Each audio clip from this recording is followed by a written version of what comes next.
So, rhetorical devices are used by speakers in order to draw attention to something or to set a section of text apart. Now, you won't ever have to know all of these. These will just, if you're tested over these, then you'll be allowed to use your notes. I just want you to be aware of these before we start watching these speeches so you can see what some of the rhetorical devices are that the speakers used. So, alliteration is a rhetorical device that repeats the same sound or letter beginning several words in sequence. So, let us go forth to lead the land we love. So, see those L's there. My style is public negotiations for parity rather than private negotiations for position. So that is alliteration, one of my favorites from The Wizard of Oz. Step forward, Tin Man, you dare to come for me for a heart, do you? You clinking, clanking, clattering collection of Caligula's junk. And you, Scarecrow, have the effrontery to ask for a brain, you billowing bale of bovine fodder. That's cute. It's one of my favorite movies. Okay, an allusion, and we'll talk about these in more detail before we begin reading, but allusion is a short reference to a famous person or event. Usually there'll be like literary, historical, Greek myths, the Bible. It's important that it explains or enhances the subject under discussion without sidetracking the listener. You must borrow me Gargantua's mouth first. 'Tis a word too great for any mouth of this age's size. If you take this parking place, you can expect World War II all over again. So, alluding to Gargantua and World War II. Amplification is a figure of speech that repeats a word or expression while adding more detail to it in order to emphasize something. I know I have but the body of a weak and feeble woman, but I have the heart of a king, and of a king of England too. So she is adding more detail and emphasizing having the heart of the king and like the king of England. So it's a bigger thing since it's Queen Elizabeth. Anadiplosis is the repetition of the last word of a clause or sentence at the beginning of the next. I'm Sam, Sam I am, from Dr. Seuss, Green Eggs and Ham. The love of wicked men converts to fear, that fear to hate, and hate turns one or both to worthy danger and deserved death. That's from William Shakespeare. Francis Bacon said, men in great place are thrice servants. Servants of the sovereign or state, servants of fame, and servants of business. So analogy. It's a kind of an extended metaphor or a long simile in which a comparison is made between two things in order to develop a line of reasoning. While it's similar to a simile, similes are generally more artistic and brief, while an analogy is longer and explains a thought process. So the difference between a simile and an analogy is the length. Knowledge always desires increase. It's like fire, which must first be kindled by some external agent, but will afterward propagate itself. Anaphora is a rhetorical device that repeats the same word or words at the beginning of successive phrases or sentences, often alongside a climax and parallelism and using a tricolon. It's the direct opposite of antistrophe. So, to think on death, it is a misery. To think on life, it is a vanity. To think on the world, verily it is. To think that here man hath no perfect bliss. So you see how to think on is repeated at the beginning of each one of those. But 100 years later, the Negro still is not free. 100 years later, the life of the Negro is still sadly crippled by the manacles of segregation and the chains of discrimination. 100 years later, the Negro lives on a lonely island of poverty in the midst of a vast ocean of material prosperity. 100 years later, the Negro is still languishing in the corners of American society and finds himself in exile in his own land. So the anaphora there is the 100 years later, the Negro. But in a larger sense, we cannot dedicate, we cannot consecrate, and we cannot hallow this ground. So we cannot. You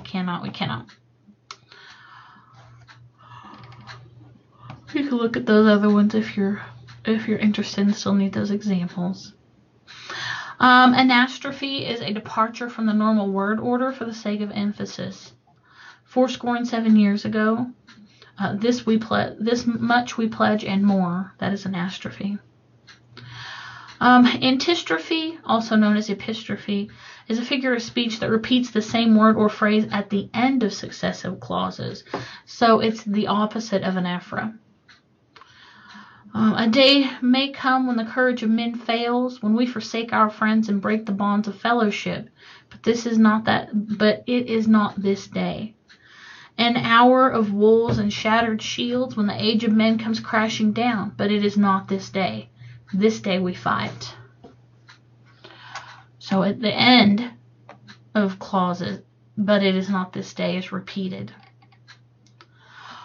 It was a creed written into the founding documents that declared the destiny of a nation. Yes, we can. It was whispered by slaves and abolitionists as they blazed a trail towards freedom through the darkest of nights. Yes, we can. It was sung by immigrants as they struck out from distant shores and pioneers who pushed westward against an unforgiving wilderness. Yes, we can. So it repeats there at the end of those phrases. Yes, we can. Yes, we can. Yes, we can. Antithesis is one of the most common rhetorical devices, and it deliberately contrasts two opposing ideas in consecutive phrases or sentences. I have a dream that my 4 little children will one day live in a nation where they will not be judged by the color of their skin, but by the content of their character. We must learn to live together as brothers or perish together as fools. Reasonable men adapt to the world. Unreasonable men adapt the world to themselves. That's why all progress depends on unreasonable men. No bastard ever won a war by dying for his country. He won it by making the other poor bastard die for his country. So you see how those are opposing ideas in the same sentence? About death, adaptation, etc. Assonance is the successive use of different syllables with the same or similar vowel sounds in words with different consonants. It's similar to rhyme, but can be used with similar sounding words, as in the Churchill example. Our flag is red, white, and blue, but our national is rainbow. I think I should say nation, I'm sorry. Red, yellow, brown, black, and white. We're all precious in God's sight. I feel the need for speed. The odious apparatus of Nazi rule. The beat as it sweeps, as it cleans. So those same sounds. Ascendaton is a lack of conjunctions, which are the fanboys, between successive phrases or words. We shall pay any price, bear any burden, meet any hardships, support any friend, oppose any foe to assure the survival and success of liberty. See, there are no fanboys in that sentence. Instead, they knew that our power grows through its prudent use, our security emanates from the justness of our cause, the force of our example, the tempering qualities of humility and restraint. So, ascendaton, no conjunctions. Chiasmus is an effective technique where the words in one phrase or clause are reversed in the next. But just because you're born in the slum doesn't mean the slum is born in you, and you can rise above it if your mind is made up. It's not the men in my life that counts, it's the life in my men. And so, my fellow Americans, ask not what your country can do for you, ask what you can do for your country. So just kind of reversing the words in those phrases. Climax, also referred to as gradatio, I believe that's how you say that, is a figure of speech where words or phrases are arranged in order of increasing importance or emphasis. It's also often used with parallelism because it offers a sense of continuity, order, and movement up the ladder of importance. So things get more important as you go through the sentence. From the crew of Apollo 8, we wish you good night, good luck, a Merry Christmas, and God bless all of you on the good earth. So we're increasing in importance. Good night, good luck, Merry Christmas, etc. And now I ask you, ladies and gentlemen, brothers and sisters, for the good of all of us, for the love of this great nation, for the family of America, for the love of God, please make this nation remember how futures are built. The next one is diacope, And this repeats a word or phrase after an intervening word or phrase. Free at last, thank God Almighty, I'm free at last. The people everywhere, not just here in Britain, everywhere, they kept faith with Princess Diana. Distinctio is an elaboration on a particular meaning of a word in order to prevent any misunderstanding or ambiguity. In modern times, and here I'm referring to the post-World War II era, the task can be described as difficult if by difficult we mean that it will entail hardship. The operation will need to be completed quickly, that is, within 3 months. So it kind of just gives a little bit more information. An epistrophe, also called antistrophe, is a rhetorical device which repeats the last words in one phrase or sentence at the end of the successive ones. And that government of the people, by the people, for the people shall perish not from the earth. An eponym is the substitution of the name of a famous person, recognized or famous for a particular attribute, for that attribute. So by their nature, they often border on the cliché, but many times they can be useful without seeming too obviously trite. While finding newer and frequently used ones is best, it's also more difficult because a name-attribute relationship needs to be well established. So like calling somebody smart as Einstein, calling somebody who's unreasonable Hitler.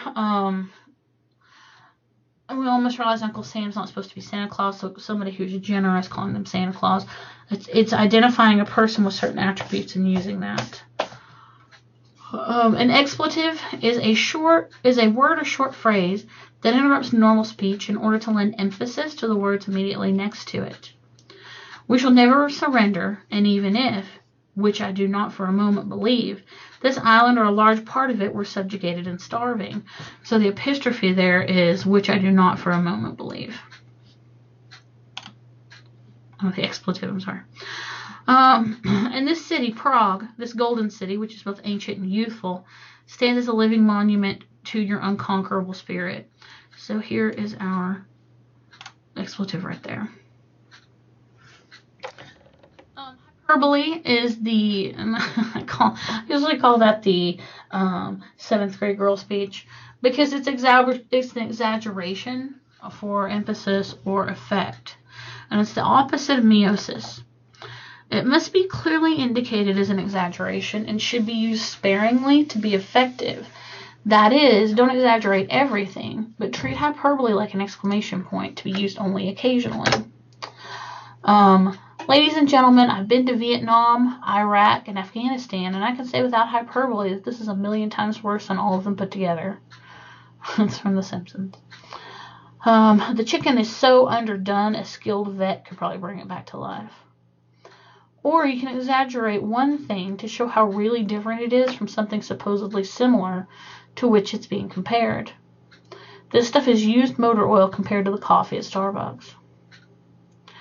Hypophora is a figure of reasoning in which one or more questions or objections are asked or stated and then answered by the speaker, reasoning aloud. And that used to be called a rhetorical question, okay? When the enemy struck on that June day of 1950, what did America do? It did what it always has done in all its times of peril. It appealed to the heroism of its youth.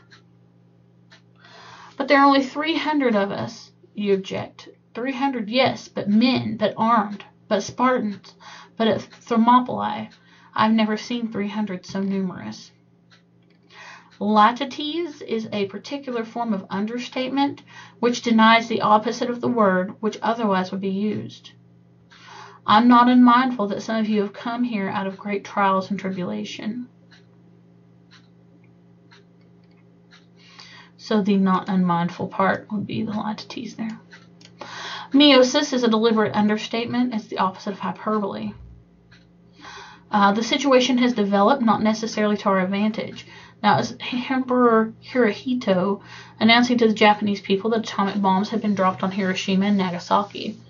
So not advantageous to the Japanese people for sure. It's just a flesh wound. It's from the Black Knight, having just had both arms chopped off in Monty Python and the Holy Grail. Funny movie if you haven't seen it. I'm going outside and may be sometime. Captain Lawrence Oates, Antarctic explorer, before leaving his tent to certain death in a blizzard in 1912. Mesodiplosis is the repetition of the same words in the middle of successive sentences. We're troubled on every side, yet not distressed. We're perplexed, but not in despair. Persecuted, but not forsaken. Cast down, but not destroyed.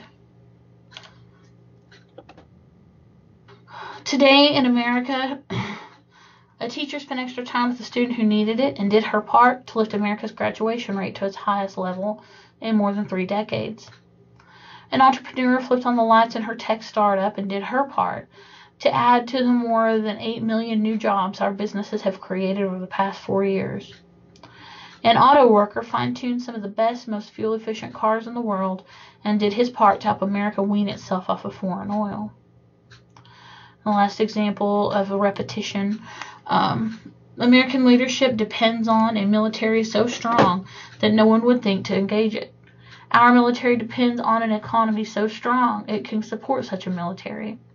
And our economy depends on a people so strong, so educated, so resolute, so hardworking, so inventive, and so devoted to their children's future that other nations look at us with respect and admiration. Metabasis is a brief statement of what has been said and what will follow it, kind of like a transitional summary. So far, I have concentrated only on the cost of the proposal. Now I want to turn to the benefits. So much for the achievements of last year. Let's look at the objectives for this one. So it kind of helps you transition. Metanoia qualifies a statement by recalling it or part of it and expressing it in a better, milder, or stronger way. A negative, like the word nay, though this would be a little theatrical in a business or speech or presentation, is often used to do the recalling. Fido was the friendliest of all St. Bernards, nay, of all dogs. And I'm still far from the goal. The fault is my own for not paying heed to the reminders, nay, the virtual directions, which I have had from above. So it's kind of qualifying it, re-expressing the statement. Even a blind man can see, as the saying is, that poetic language gives a certain grandeur to prose, except that some writers imitate the poets quite openly, or rather they do not so much imitate them as transpose their words into their own work, as Herodotus does. A metaphor is a simile of two different things by speaking of one in terms of the other. Unlike a simile or an analogy, a metaphor asserts that one thing actually is another thing, not just like it. From Stettin in the Baltic to Trieste, I'm not sure I'm saying that right, in the Adriatic, an iron curtain has descended across the continent. All the world's a stage, and all the men and women are merely players. You shall not press down upon the brow of labor this crown of thorns. You shall not crucify mankind upon a cross of gold. It is a joyous daybreak. It came as a joyous daybreak to end the long night of their captivity. The torch has been passed to a new generation of Americans, the mother of all battles. So it's saying that one thing is actually another. The battle was the mother of all battles. Mesodiplosis is the repetition of a word or words in the middle of successive clauses or sentences. You can get ahead no matter where you come from, what you look like, or who you love. Because in those eyes, they will see what my parents saw in me and what your parents saw in you. Parallelism is a device in which a figure of balance identified by successive words or phrases with the same or very similar grammatical structure. In 1931, 10 years ago, Japan invaded Manchukuo without warning. In 1935, Italy invaded Ethiopia without warning. In 1938, Hitler occupied Austria without warning. In 1939, Hitler invaded Czechoslovakia without warning. Later in 1939, Hitler invaded Poland without warning. And now Japan has attacked Malay and Thailand and the United States without warning. So all those things are very equal. Let every nation know, whether it wishes us well or ill, that we shall pay any price, bear any burden, meet any hardship, support any friend, oppose any foe, to assure the survival and the success of liberty. We've seen the state of our Union in the endurance of rescuers working past exhaustion. We've seen the unfurling of flags, the lighting of candles, the giving of blood, the saying of prayers in English, Hebrew, and Arabic. I really like parallelism. I think it feels nice to say. Tell me and I forget, teach me and I may remember, involve me and I will learn. So that's parallelism. Polysyndeton is the repetitive and deliberate use of a conjunction between each word. So a syndeton is the removal of the conjunctions or the fanboys, and a polysyndeton is the addition of the fanboys. Behold, the Lord maketh the earth empty, and maketh it waste, and turneth it upside down, and scattereth abroad the inhabitants thereof. And it shall be, as with the people, so with the priest, as with the priest, so with his master, as with the maid, so with her mistress, as with the buyer, so with the seller, as with the lender, so with the borrower, and as the taker of usury, so with the giver of usury to him. And it was dark, and there was water standing in the street, and no lights, and windows broke, and boats all up in the town, and trees blown down, and everything all blown. And I got a skiff and went out and found my boat where I had her inside Mango Bay, and she was all right, only she was full of water. So that is the addition of all of those fanboys that were removed, I guess, earlier. Rhetorical, I'm not 100% sure I'm saying that right. I think so, but that's how we'll say it. Is a pretended omission for rhetorical effect. That part of our history detailing the military achievements which gave us our several possessions is a theme too familiar to my listeners for me to dilate on, and I shall therefore pass it by. So he mentioned it, and yet he's saying that he wasn't going to mention it. Let us make no judgment on the events of Chappaquiddick, since the facts are not all in yet. So this political opponent mentioned Chappaquiddick, even though he's like, we're not going to talk about it.